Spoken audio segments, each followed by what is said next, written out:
Maraming salamat po sa patuloy na pagtitiwala at sa napakainit na pagtanggap sa inyong Senator Kuya Bongo saan mang parte ng bansa, Luzon, Visayas at Mindanao. Nakakawala ng pagod tuwing nakikita ko ang mga kababayan natin. Sa inyo nanggagaling ang aking lakas at inspirasyon upang mas lalong pagbutihin ang aking paninilbihan sa aking kapwa Pilipino. Lalo na ang mga mahirap nating kababayan. Ilalapit ko po ang serbisyo ng gobyerno at serbisyong medikal sa ating mga kababayang mahihirap.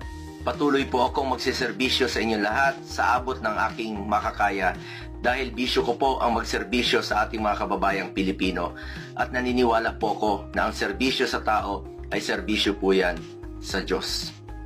Sipag, malasakit at more serbisyo po. Ito ang patuloy kong maialay sa inyo, mga kababayan ko. Mga kababayan ko, maraming salamat po sa inyong patuloy na suporta at pagtitiwala.